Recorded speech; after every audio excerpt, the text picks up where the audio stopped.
பொதுமக்கள்லாம் சர்வசாதாரணமாக வந்து கள்ளச்சாரம் வந்து காய்க்க முடியாது, விற்க முடியாது. கவுன்சிலரு, ஒன்றியம், மாவட்ட ஒன்றியம், எம்எல்ஏ லெவலில் தான் அரசியல் ஒரு கள்ளச்சாரத்தை காய்ச்சி விற்க முடியும். கள்ளச்சாராயம் ஒன்றும் அதிகம் பெருக்கணும், ஒன்றும் அதிகம் சாவணும். பொன்முடி தொகுதி சேர்த்தா 30-10 லட்ச ரூபா கிடைக்கும் சாவரனுக்கு. அடுத்த தொகுதியில் சேர்த்தா 5 லட்ச ரூபா கூட கிடைக்காது. அதனால கள்ளச்சாரம் 5 பேர் சேர்த்து 50 பேர் சேர்த்தா கூட பொன்முடி தொகுதியில் 10 லட்ச ரூபா கிடைக்கும். அரசாங்க நடவடிக்கை எடுத்தால் கள்ளச்சாரம் ஏன் வருது? சாராயம் விற்கிறது நம்ம தமிழக அரசு தான், கவர்மெண்ட். அதனால அது அவங்களுக்கு வியாபாரம் ஆகிறதுக்காக என்ன வேணாலும் செய்வாங்க. அதனால கள்ளச்சாராயம் விற்கிறதும் அவங்க தான், கள்ளச்சாரத்தை வந்து விஷம் கலந்து மரணத்தை உருவாக்குறதும் அவங்க தான். கனிமொழியாக்கா சொன்னாங்க, ஒரு 2.5 வருஷம் முடி சொன்னாங்க, விதவைகள் இல்லாத தமிழகம் ஆக்கும்னு சொன்னாங்க. கனிமொழியாக்கோட அண்ணன் தான் முதலமைச்சராக இருக்காரு, அண்ணன் பையன் தான் இதாக இருக்காரு. ஆனால் சொல்லி பண்ணலாம், ஆனால் பண்ண மாட்டாங்களே. பொதுமக்களுடைய ஒத்துழைப்பு இல்லாம இந்த கலாச்சாரத்தை வந்து ஒழிக்க முடியாதுங்க. இந்த போராட்டத்தை முன்னெடுக்க வேண்டிய வந்து கம்யூனிஸ்ட் கட்சிகளும் சரி, பாட்டாளி மக்கள் கட்சியாலும் சரி, மற்ற கட்சிகள் வந்து கள்ளச்சாராயத்துக்காக முன்னணி எடுக்கக்கூடிய போராட்டம் நடத்தக்கூடிய கூட்டணி இருக்கிறதால போராட்டம் நடத்துறது கிடையாது. 5 பேர் பொறுப்பு உயிருக்கு யார் போகணும்? தமிழக முதல்வர் தான் பொறுப்பு. ஏன்னா அவர் தானே வந்து காவல்துறையை கையில் வச்சுக்கிறாரு. கல்லுக்கடையை நிமிஷம் திறக்கலாம், மக்களுக்கு ஆரோக்கியமான ஒரு பானம் கிடைக்கும். ஆனால் இந்த மது வந்து மக்களை குடிகாரனாக்கி கொலை செய்யறதுக்கு தான். அது அரசாங்க அதிகாரப்பூர்வ கொலை. இது 10 ரூபா மந்திரிக்கு போகுது. இந்த மந்திரி வாங்கி அந்த மந்திரி கொடுப்பாரு, அந்த மந்திரி வாங்கி இந்த மந்திரி கொடுப்பாருன்னு சொல்லி ஏற்கனவே 10 ரூபா மந்திரி உள்ளகிறாரு. இந்த சாராயம், கள்ளச்சாராயம், இந்த அரசாங்க மது, இது 2ஆல தான் வந்து தமிழகத்தில் வந்து அதிகமான பெண்கள் உதவியாகிறாங்க. அது அங்கே இருக்கிற லோக்கலில் இருக்கிற காவல்துறை அவங்க வந்து கவனமாக அதை இது பண்ணணும். சில பேர் ஏன்னா பைசா வாங்கிட்டு கூட இத்தனை நாள் விட்டுருக்கலாம். டெய்லி சாயந்தரம் 11 மணி 4 மணிக்கு கூட உட்காந்து டீ சாப்பிட்றதோட மோசமாக சாப்பிடுச்சு. அது முதல்ல டயத்தை நிறுத்தினா. இப்போ ஒயின் ஷாப் கூட குவார்டர் வாங்குறது 12,000 10 ரூபா கூட அது கிடைக்குதுன்னு அங்கே போகிறோம். 20 ரூபா கொடுத்தா கிடைக்குது. ஆனால் நம்ம ரொம்ப கம்மியாக மலிவு விலையாக கிடைக்குதுன்னு நாங்கள் போகிறாங்க. அவன் வந்து உயிரை பற்றி கவலைப்படுறது இல்லை. கள்ளக்குறிச்சியில் கள்ளச்சாராயம் குடிச்சு வந்து ஒரு 10-11 பேர் குடிச்சிருக்காங்க. அதுல ஒரு 5 பேர் வந்து உயிரிழந்திருக்காங்க. அடுத்த 5 பேர் வந்து மருத்துவமனையில் வந்து உயிருக்கு போராடுறதாக சொல்றாங்க. முதல்ல அதை பத்தி நீங்க என்ன நினைக்கிறீங்க? கள்ளச்சாராயம் ஒன்றும் அதிகம் பெருக்கணும், ஒன்றும் அதிகம் சாவணும். ஏன்னா எப்போ வந்து மதுக்கடையிலேயே வந்து அரசாங்க மதுக்கடையிலே கள்ளச்சாராயம் வியாபாரம் அதிகம் சரிதா. அதனால பொன்முடி தொகுதி இது ஏற்கனவே 10-30 பேர் சேர்த்ததுக்கு பொன்முடி தொகுதி சேர்த்தா 30-10 லட்ச ரூபா கிடைக்கும் கள்ளச்சாராயம் விற்கிறவனுக்கு சரிதா, சாப்பிட்றவனுக்கு. அடுத்த தொகுதியில் சேர்த்தா 5 லட்ச ரூபா கூட கிடைக்காது. அதனால கள்ளச்சாராயம் 5 பேர் சேர்த்து 50 பேர் சேர்த்தா கூட பொன்முடி தொகுதியில் 10 லட்ச ரூபா கிடைக்கும். ஏன்னா அவர் அவ்வளோ சூப்பர்மேன். மக்கள் உயிர் ஐயா, மக்கள் உயிர் தான். மக்களை பற்றி அவனே ஏன் கவலைப்பட போகிறான்? மக்கள் எக்கடி கட்டா நான் போன மட்டும் நம்ம பொட்டிக்கு வந்தால் போதும் தான். இப்போ மந்திரிங்கிறான், ஆட்சியும் இருக்குது, அரசாங்கமும் இருக்குது சரிதா. மக்கள் அடித்தட்டு மக்கள் வந்து கவலை இருந்தால் இந்த அரசாங்கம் வந்து கடுமையான நடவடிக்கை எடுத்து தன்னுடைய செயல்பாட்டை வந்து நடைமுறைப்படுத்தும். கள்ளச்சாராயமும் அரசாங்க அதிகாரப்பூர்வமான கடையும் ஒன்றா இருக்குது. அப்போ இந்த கடையில் குடித்தானா அந்த கடையில் குடித்தானா யாருக்கு தெரிய போகுது? தெரியல. அதனால கள்ளச்சாராயத்தில் விழுப்புரம் டிஸ்ட்ரிக்ட் மிக முன்னணியில் இருக்குது. அதனால் அதை பற்றி நம்ம கவலைப்பட வேண்டிய அவசியம் இல்லை. கவலைப்பட வேண்டியதும் அரசியல்வாதி மட்டும் இல்லை, ஆட்சியாளருக்கு எக்கேடு கட்ட மக்கள் எக்கேடு கட்டா நம்ம ஓட்டு போடுவானா, நம்ம ஜெயிப்போமா, நாம் வந்து கொள்ளையடிப்போமா, இதில் தான் நிற்கிறாங்க. காவல்துறையை கையில் வச்சுக்கிற ஸ்டாலின் முதல்வர் அவர்கள் இதுக்கான நடவடிக்கை எடுப்பது கிடையாது. பாத்தீங்கன்னா நபர்கள் வந்து கள்ளச்சாராயம் இறந்திருக்காங்க. அவங்களுக்கு வந்து 10 லட்ச ரூபா கொடுத்துருக்காங்க. இப்பயும் இந்த இறந்துருக்காங்க. அது நடந்தவொன்னா 1 வருஷமே அவ்வளவு அதுக்குள்ள இந்த மாதிரி நடந்திருக்கு. அரசாங்கம் என்ன மாதிரி நடவடிக்கை எடுக்கணும்னு நீங்க ஒரு மக்களை நினைக்கிறீங்க? அரசாங்கம் நடவடிக்கை எடுக்குது. அரசாங்க நடவடிக்கை எடுத்தா கள்ளச்சாராயம் ஏன் வருது? சரிதான். அரசியல்வாதி வந்து அவன் கட்சி மாவட்ட செயலாளரை காப்பாத்துனா, அவன் மந்திரியை காப்பாத்தனா, இதில் தான் இருக்கான அவருடைய மந்திரிங்க. முதல் மந்திரி மக்களை பற்றி அவங்களுக்கு கவலை கிடையாது. மக்கள் வந்து செத்தாலும் நமக்கு கவலை கிடையாது. இது பொன்முடி தொகுதி.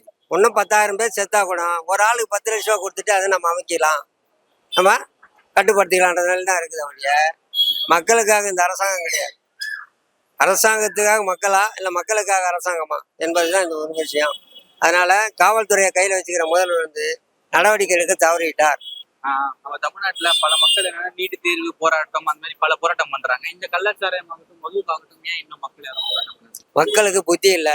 கூட்டணி கட்சிகள் அரசியல்வாதிகளோடு கொண்டா இருக்கானுங்க. இந்த போராட்டத்தை முன்னெடுக்க வேண்டிய வந்து கம்யூனிஸ்ட் கட்சிகளும் சரி, எல்லாத்தையும் பாட்டாளி மக்கள் கட்சியாலும் சரி, மற்ற கட்சிகள் வந்து கள்ளச்சாராயத்துக்காக முன்னணி எடுக்கக்கூடிய போராட்டம் நடத்தக்கூடிய கூட்டணி இருக்கிறதால போராட்டம் நடத்துறது கிடையாது சரிதா. ஏன்னா மாசமான இவங்களுக்கு பொட்டி வந்து சேர்ந்துடுது. பொட்டி வந்து இவங்களுக்கு சேர்ந்துறதுனால மக்களுடைய உயிரை பற்றி எதிர்கட்சி கவலைப்படுறது இல்லை. அதிமுகவும் எதிர் பற்றி கவலைப்படுறது இல்லை. ஏன்னா அவன் கூட்டணி கொலைகாரங்கள் தான் இருக்கானுங்க. அதனால் விஷயத்த வந்து இவங்க கள்ளச்சாராயத்துக்கு முன்னுரிமை கொடுக்குறாங்களே ஒழிய மக்களுடைய உயிருக்கு முன்னுரிமை கொடுப்பது இல்லை. இதுதான் உண்மையான விஷயம். இது மக்கள் பெருசா அரசாங்கம் பெருசான்னா இன்னைக்கு அரசாங்கம் தான் பெருசா இருக்குது, மக்கள் வந்து சிறுசா தான் இருக்காங்க. அதை பற்றி அவங்களுக்கு கவலை கிடையாது. இப்ப அந்த 5 பேர் உயிருக்கு யாரு பொறுப்புன்னு நினைக்கிறீங்க? 5 பேர் உயிருக்கு யார் பொறுப்புனா தமிழக முதல்வர் தான் பொறுப்பு. ஏன்னா அவர் தானே வந்து காவல்துறையை கையில் வச்சுக்கிறாரு. காவல்துறையை இதயம் வந்து இன்னைக்கு புற்றுநோய் ஏற்பட்டுச்சு. காவல்துறை இதயம் புற்றுநோய் ஏற்பட்டு போச்சு. அதனால வந்து காவல்துறைக்கு வந்து ஒரு கட்டுப்பாடு இல்லை. என்ன கட்டுப்பாடு இருந்தால கையை கட்டுப்பாடு இருந்தால அவன் மாவட்ட டிஐஜி என்ன சொல்றாரு, மாவட்ட போலீஸ் என்ன பண்ணிட்டு அது அவங்களுக்கு தான் தெரியும். கள்ளக்குறிச்சி மாவட்டத்துடைய டிஐஜிக்கு தான் அதோட உண்மையான விஷயம் என்னன்னு தெரியும். நம்ம சொல்றதுக்கு ஒரு வாய்ப்பும் இல்லை. அவன் செத்தவன் வந்து ஏழை குடும்பத்தை சேர்ந்தவன். சரிதா, அவன் எக்காடு கட்டான்னா அவன் செத்தா நமக்கு என்ன? இந்த முறையில் தான் இன்னைக்கு மந்திரிகளுடைய நிலைமை இருக்குமோ ஒழிய மக்களோட நிலைமை கிடையாது. சரிதா, மது குடிச்சும் வந்து பல நபர்கள் இறந்து கொண்டே இருக்கிறாரு. அதை பத்தி நினைக்கிறீங்க? ஏன் மதுனால ஒண்ணுதான், சாராயனால ஒண்ணுதான். ஏன் சரிதா, அதாவது வந்து மது கடை ஃபேக்டரி வச்சுக்கணும் யாரு? அத்தனை பேரும் ஆளுங்கட்சிக்காரன். சரிதா, ஆளுங்கட்சி தான். இன்னைக்கு ஆளுங்கட்சி தான் மது ஃபேக்டரிகளை வச்சுக்கிறவன். சரிதா, எதிர்கட்சியிலும் ஃபேக்டரி வச்சிருக்கான். இந்த ஃபேக்டரிகளை மூடினாதான், மது உற்பத்தி செய்யக்கூடிய மது ஆலைகளை மூடினால்தான் இந்த விவகாரம் முடியும். ஆனால் மது ஃபேக்டரியை வச்சுக்கிறவங்க ஆளுங்கட்சியை சேர்ந்தவர்கள் தான். அதனால அவர்களுக்கு வந்து வருமானம் வர வேண்டிய காலத்தினால தான் இந்த மது கடையை வந்து ஓப்பனாக வச்சுக்கிறாங்க. இல்லைன்னா அவங்க கல்லுக்கடை திறந்துருந்தாங்கன்னா 50 லட்சம் பேர் கல்லுக்கடை தொழிலாளிகள் வந்து கல் இறக்கும் தொழிலாளிகள் வந்து உயிரோடு இருப்பான். அவனுடைய வாழ்க்கை சீரடையும். சரிதா, கல்லுக்கடையை நிமிஷமாக திறக்கலாம், மக்களுக்கு ஆரோக்கியமான ஒரு பானம் கிடைக்கும். ஆனால் இந்த மது வந்து மக்களை குடிகாரனாக்கி கொலை செய்யறதுக்கு தான். அது அரசாங்க அதிகாரப்பூர்வ கொலை. இதுல மாற்றம் கிடையாது. மக்கள் உயிர் பொதுன்றீங்க மதுனால. அரசாங்கம் மூடல. அரசாங்கமே மது வச்சா நம்ம வருமானமே இருக்கு. 20 ரூபாய்க்கு சாராயம் கிடைக்குது. சரிதா, அவன் 150 ரூபாய்க்கு இந்த சாராயம் வைக்கிறான். கள்ள சாராயம் 150 ரூபாய் வைக்கிறான். அவன் கள்ள சாராயம் 20 ரூபாய்க்கு கொடுக்குறான். அவன் கள்ள சாராயத்துக்கு போனா இந்த சாராயத்துக்கு போனான். உற்பத்தியே வந்து 20 ரூபா தான். அவனுக்கு ஃபேக்டரியில வந்து 20-22 ரூபா தான் உற்பத்தி. ஆனா 150 ரூபாய் வியாபாரம் பண்றான் கடையில. அது பாதிப்பு யாருக்கு?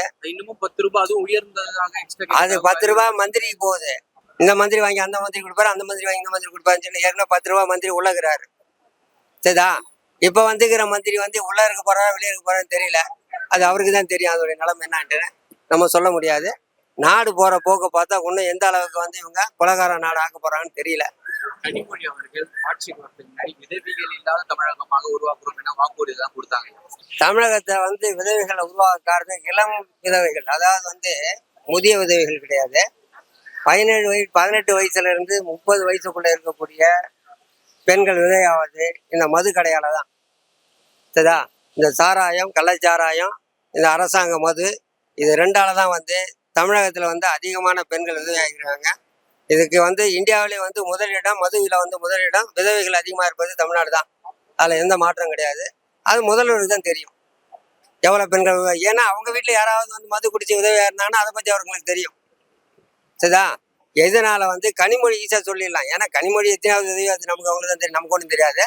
ஆனால் மக்களுடைய நிலைமைக்கு மது விதவை இல்லாத மது கடை உருவாக்கணும். இப்போ இவ்வளோ மது விதவையானதுக்கு கனிமொழி போய் பதில் சொல்ல முடியுமா? யார் இந்த கனிமொழி? இந்த மக்கள் கேட்குற நிலைமை வந்தாதான் இந்த நிலைமை வரும். சாராய கடையை எடுத்து மது கடையை எடுத்து மக்கள் ஆர்ப்பாட்டம் நடத்தணும். மக்களுக்கு சுய உணர்வு வரணும். சரிதா, சுய உணர்வு வந்தாதான் இது பண்ணணும். இதுக்கு வந்து மீடியாக்கள் வந்து ஒத்துழைப்பு கொடுக்கணும். எல்லா டிவியும் அரசாங்கத்துக்கு ஆதரவாக இருந்தனால இந்த கொள்ளைகள் வந்து அதிகமாக வெளியே வரதில்லை. ஏதோ ஒரு டிவியில ஏதோ விஷயங்கள் தான் வெளியே வருது ஒழிய மற்றதெல்லாம் மூடி மறைக்கப்படுது. அன்றாடம் குத்து வெட்டு கொலை இதுதான் நடக்குது ஒழிய மக்களுக்கு பாதுகாப்பு இல்லை. இதுதான் உண்மை விஷயம். நன்றி. கள்ளச்சாரம் குடித்து கள்ளச்சாரம் ஒரு 10 பேருக்கு 10-15 பேருக்கு குடிச்சிருக்காங்க. அதுல வந்து 5 பேர் வந்து உயிரிழந்திருக்காங்க. அதை பத்தி என்ன நினைக்கிறீங்க? அது வந்துட்டு கள்ளச்சாராயம் ஃபர்ஸ்ட் இருக்கக்கூடாது. அது முதல்வராக அவரு அங்கங்க நடவடிக்கை எடுக்கிறாருன்னு நினைக்கிறேன். இருந்தாலும் இன்னும் கொஞ்சம் அங்க இருக்கிற எல்லா அதிகாரிகளும் கொஞ்சம் கவனமா அதை பார்க்கணும். ஏன்னா இதனால உயிரிழப்பு இதாவது இதனால கவர்மெண்ட் தான் கெட்ட பேரு. எங்கேயோ ஒரு மூலையில பண்றது வந்து அது எங்க போகும்னா அது கவர்மெண்ட் மேலதான் விழும். அவங்க சரியா பார்க்கல போகலன்ட்டு. அது அங்க இருக்கிற லோக்கல்ல இருக்கிற காவல்துறை அவங்க வந்து கவனமா அதை இது பண்ணணும். சில பேர் ஏன்னா பைசா வாங்கிட்டு கூட இத்தனை நாள் விட்டுருக்கலாம். அரசாங்கம் இந்த மாதிரி கவனமா இருக்கு, கெட்ட பேர் சொல்றீங்க. இப்போதான் ஆல்ரெடி வந்து பாத்தீங்கன்னா கள்ளச்சாரம் குடிச்சு கொண்டு போய் இறந்து போயிட்டாங்க. ஆமா. அதுக்கு அரசு வந்து ஒரு தப்பு வந்து மீண்டும் வந்து என்ன நடக்குது? அதுதான் நடக்குதுன்னா தப்பு வந்து எங்கேயாவது ஒரு மூலையில நடந்துன்னே தான் இருக்கும். தப்ப சுத்தமா முடியாது. தெரிஞ்சா தெரிஞ்சு எந்த தப்பு இருந்தாலும் தடுப்பாங்க. தெரியாத தப்பு எப்படி பண்ண மாட்டாங்க. அது வெளியில வரும்போதுதான் தெரியும். இத்தனை நாள் அது தெரிஞ்சிருக்காது, இப்ப நடக்கும் தெரியுது. அது மாதிரி அது நடக்காம அந்த அளவுக்கு கொஞ்சம் கவனமா செலுத்தணும்.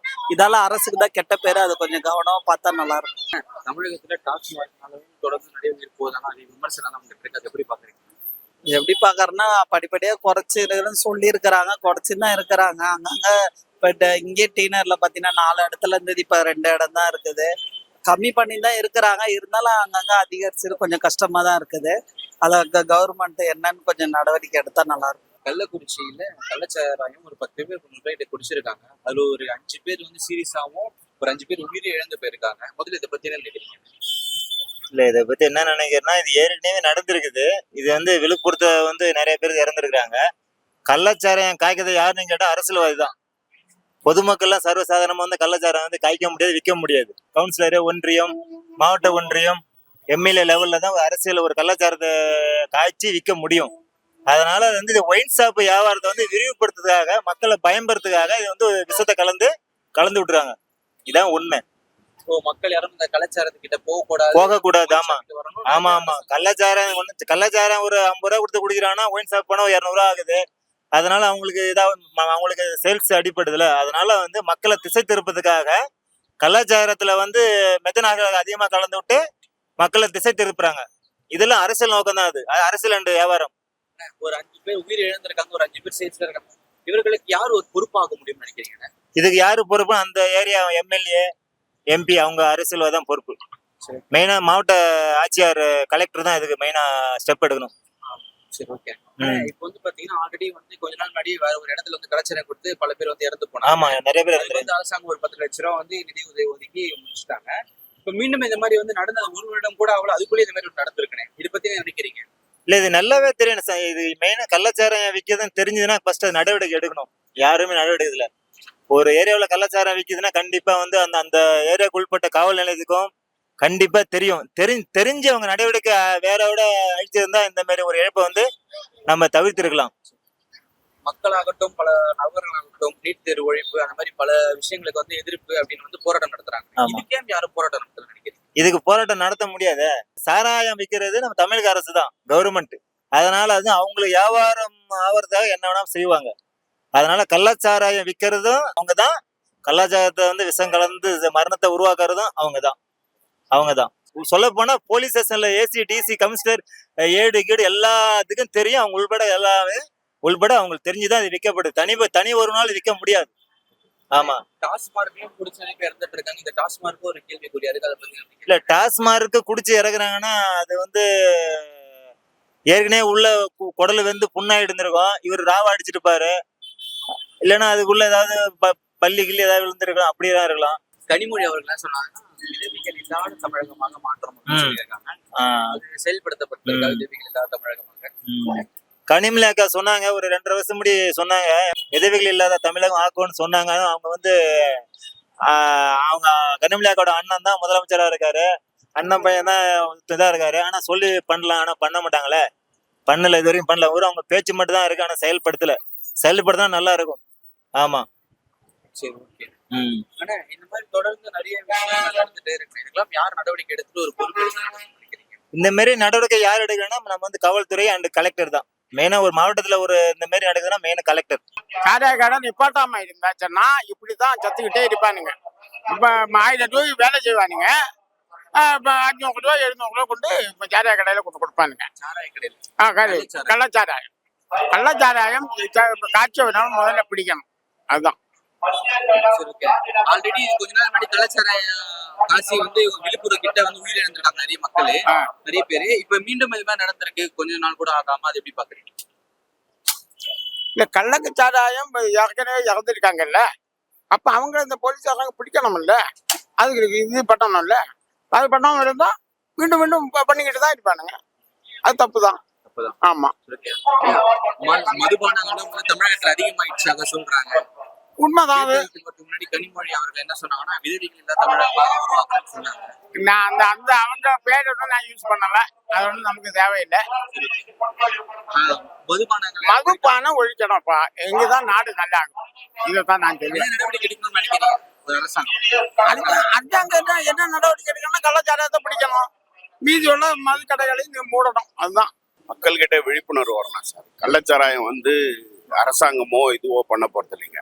மக்கள் வந்து அவங்களுடைய சுயலாபத்துக்காக ஒரு சிலர் பண்ற இதனால வந்து பொதுமக்கள் பாதிக்கப்படுறாங்க. அதனால பொதுமக்கள் வந்து அந்த கள்ளச்சாராயத்தை வந்து நம்ம அறவே ஒழிக்கிறதுக்கு வந்து அரசாங்கத்து கூட சேர்ந்து செயல்படணுன்றத என்னுடைய கருத்து. அரசாங்கன்றது மக்களால் தேர்ந்தெடுக்கப்பட்ட அரசாங்கம். மக்கள் தான் அரசாங்கம். அரசாங்கம் வந்து இதுக்காக வந்து தனியா வந்து அவங்க எதுவும் பண்ண முடியாது. நம்மளும் வந்து அவங்களோட வந்து நடவடிக்கை எடுக்கணும் சார் அரசாங்கம். கட்டாயமா நடவடிக்கை எடுக்கிறாங்க சார். இங்க நடவடிக்கை எடுக்கும்போது இன்னொரு இடத்துல இருந்து இதுவாகிறாங்க. அது வந்து அவங்களே வந்து விழுப்புரத்துல இப்பதான் வந்து கலாச்சாரம் நிறைய பேர் இறந்து போனாங்க. குடும்ப தலாக்கு 10 லட்சம் கொடுத்தாரு முதல்வர். மீண்டும் கொஞ்ச நாள் கூட ஒரு வருடம் கூட அவங்களும் உடனே இந்த மாதிரி ஒரு சம்பவம் நடந்திருக்கு. அது எப்படி பார்க்க? கட்டாயமா சார். அது வந்து அவங்களும் வந்து இரும்புக்கரம் கொண்டு தாங்க இது பண்றாங்க. மத்திய அரசுடைய துணை இல்லாம எந்த விதமான இதுவும் வந்து மாநில அரசால செயல்பட முடியாது. மாநில அரசு வந்து அவங்களால முடிந்த அளவுக்கு வந்து முயற்சிகள் செஞ்சுட்டு தான் இருக்காங்க. பொதுமக்களுடைய ஒத்துழைப்பு இல்லாம இந்த கலாச்சாரத்தை வந்து ஒழிக்க முடியாதுங்க. பொதுமக்கள் இப்ப இந்த ஊர்ல வந்து பண்றாங்கன்னா அந்த ஊர் மக்கள் வந்து அவங்களை எதிர்ப்பு தெரிவிச்சு அவங்களுக்கு மேல நடவடிக்கை எடுக்க சொல்லி அவங்க வந்து அரசுக்கோ இல்ல காவல்துறைக்கோ வந்து கொடுக்கணும் சார். அவங்க வந்து பிடிச்சி கொடுத்தாதான் வந்து அதை ஒழிக்க முடியும் சார். அரசாங்கம் வந்து நேரடியா வந்து அந்த இடத்துல வந்து வர்றதுக்கு உண்டான வாய்ப்புகள் வந்து சாத்தியக்கூறுகள் கிடையாது. பொதுமக்களுடைய ஒத்துழைப்பு வந்து இருந்தால் மட்டும்தான் இந்த கலாச்சாரத்தை ஒழிக்க முடியும் சார். ஏன் சார் மக்களும் நீட்டு தேர்வாதிக்கு போராடுறாங்க? ஆனா இதுக்கே மக்கள் குரல் கொடுக்க நினைக்கிறீங்க? மக்கள் குரல் கொடுக்காமலாம் இல்லை சார். இப்போ நீங்க சென்னை மாதிரி பெருநகரங்கள்ல இந்த மாதிரி ஒரு இது இல்லை சார். இது வந்து கிராமப்புறங்கள்லயும் இதுலயும் தான் மாவட்டங்கள்லயும் தான் இருக்கு. மாவட்டங்கள்ல வந்து பொதுமக்கள் கிட்ட விழிப்புணர்வு இருக்கணும். அதை வேணா நீங்க சொல்ற மாதிரி இதை வந்து விழிப்புணர்வு வந்து அரசாங்கம் தான் சார் உருவாக்கும். அரசாங்கம் தான் உருவாக்கணும். அரசாங்கம் வந்து உருவாக்க வேண்டியது அவங்களோட இதுதான் சார். அவங்களும் என்னை பொறுத்த வரைக்கும் அவங்களும் வந்து திறம்பட தான் செஞ்சிட்டு இருக்காங்க. சென்ற அரசாங்கத்தை காட்டிலும் இவங்க சிறப்பாக தான் செயல்பட்டு இருக்காங்க. இது வந்து இன்னும் கொஞ்சம் டைட் பண்ணாங்கன்னா இந்த பிரச்சனைகள் வந்து எழாம வந்து காப்பாற்றப்படும் சார். தமிழகத்தில் கஞ்சா போதையும் அதிகமாக விட்டதாக சொல்லிட்டு இருக்காங்க. நீங்க எப்படி பாக்குறீங்க சார்? கஞ்சா போதை வந்து தமிழகத்துல வந்து நம்மளே வந்து ஒன்றும் இங்க வந்து உருவாக்கல சார். இது வந்து மத்திய அரசுடைய இதுல வந்து நீங்களே பாக்குறீங்க. அதானி போர்ட்ல இருந்து வருது, இதுல இருந்து வருது, நார்த்ல இருந்து வருது. இந்த சைடு செக் போஸ்ட் தாண்டாம எப்படி உள்ள வந்துருது சார்? செக் போஸ்ட் தாண்டாம உள்ள வரும்னா அவங்களும் வந்து மேக்சிமம் எவ்வளவு வந்து டைட் பண்ண முடியுமோ டைட் பண்ண நீங்க சொல்ற மாதிரி அதை இன்னும் வந்து இரும்பு கரம் கொண்டு இது அடக்கிறதுக்கு வந்து அரசாங்கம் எல்லா முயற்சிகளும் எடுக்கணும் சார். எடுப்பாங்கன்ற நம்பிக்கை எனக்கு இருக்கு. இந்த இதெல்லாம் மதுவெல்லாம் ஒழிக்கணும்ப்பா. கள்ளச்சாரம் குடிச்சிட்டு ஒரு 5 பேர் உயிர் இழந்திருக்காங்க. அரசாங்கம் தான் இது வந்து பர்மனன்ட் சொல்யூஷன். மது ஒழிச்சாதான் அதுதான் பர்மனன்ட் சொல்யூஷன். கள்ளச்சாராயத்தை ஒழிக்கணும். மளிகை கடையை டைமத்தை கம்மி பண்ணணும். கடையை க்ளோஸ் பண்ணுற நேரத்தை சீக்கிரமாக க்ளோஸ் பண்ணலாம். பப்ளிக் வராமல் இருக்கலாம். ஆனால் இன்றைக்கும் நிறைய இடத்துல வந்து பப்ளிக்கு சஃபர் ஆகிறாங்க. ஏன்னா மிட் நைட்டு வர திறந்து விட்டுட்டு காலையில் பார்த்தீங்கன்னா டீனர் பஸ் ஸ்டாண்ட் கடமைப்பேட்டை தாண்டி அந்த பக்கம் பார்த்தீங்கன்னா சவுத் போக் ரோடுக்கிட்ட டெய்லி திறந்து 11 மணி 4 மணிக்கு கூட உட்காந்து டீ சாப்பிட்றதோட மோசமாக சாப்பிடுது. அது முதல்ல டயத்தை நிறுத்தினா பப்ளிக்கு சஃபர் ஆக மாட்டாங்க. கனிமொழி அவர்கள் ஆட்சி வரதுக்கு முன்னாடி விதவைகள் இல்லா தமிழகமாக உருவாக்குறேன்னு சொல்லிட்டு இருந்தாங்க. இதை பத்தி நினைக்கிறீங்க? விதவைகள் இல்லா தமிழகமாக உருவாக்கிட்டாங்களா? இதுவரை ஒன்றும் உருவாக்கல. பார்க்கலாம். என்ன ஒன்றும் தெரியல. அவங்களுக்கு சம்பாதிக்க தான் பார்க்குறாங்க. வர்றதும் போது அரசியலில் பேசுறது எல்லாம் சொல்கிறது யாரும் செய்யறதில்ல. ஓரளவுக்கு பரவாயில்லன்னு தான் சொல்லுவாங்க. ஆனால் இதெல்லாம் திருப்தி ஆகணும். கள்ளச்சாராயத்தை ஒழிக்கணும். முதல்ல பப்ளிக்கு சஃபர் ஆகாமல் இருக்கும். நன்றி. இந்த கள்ளச்சாராயம் ஒழிக்கிறதுன்னு நான் சின்ன வயசுலேருந்து கேள்விப்பட்டு இருக்கேன். சின்ன வயசுல பார்த்துட்டு இருக்கேன். டிவியில் காட்டுறாங்க, எல்லா மீடியாலையும் காட்டுறாங்க. கள்ளச்சாராயன்றது வந்து எப்படின்னா காசுல ஏழைப்பட்டவன் தான் அதை குடிப்பான். இருக்கப்பட்டவன் குடிப்பானா? இப்போ ஒயின் ஷாப் கூட குவார்டர் வாங்குறது பணம் இல்லாதவன் 10 ரூபா கொடுத்து கிடைக்குதுன்னு அங்கே போகிறான். 20 ரூபா கொடுத்தா கிடைக்குது. அங்கே நம்ம ரொம்ப கம்மியாக மலிவு வலிமையாக கிடைக்குதுன்னா அங்கே போகிறாங்க. அவன் வந்து உயிரை பற்றி கவலைப்படுறது இல்லை. கள்ளச்சாரம் ஏன் காசு குடிக்கிறவங்க போகிறவங்க காசுறான். நீ ஏன் குடிக்க போற? ஒயின் ஷாப் பண்ணால் குடிக்கிறாங்க, நீ ஏன் குடிக்க போற? கள்ளச்சாரத்தை ஒழிக்க முடியாது. அரசாங்க நடவடிக்கை எடுக்காது, மக்கள் மட்டும் விழிப்புணர்வு இருக்குமா? அப்படி அரசாங்கம் வந்து எந்த இது ஆக்ஷன் எடுக்குன்னு சொல்லாதீங்க. அவங்க பக்கம் ஆக்ஷன் எடுத்து தான் இருக்காங்க. போலீஸ் பிடிச்சிட்டு தான் இருக்காங்க. ஓகேண்ணே, கனிமொழி அவர்கள் ஆட்சிக்கு வரும்போது விதவைகள் எல்லாம் தமிழகமாக உருவாக்கணும் வாக்குறுதி எல்லாம் கொடுத்தாங்க. கண்டிப்பா செய்வாங்க. வந்தா 40 வந்துட்டாங்கல்ல, கண்டிப்பா செய்வாங்க. அவரும் செய்வாரு. சரி, ஓகே, நன்றி. ஓகே.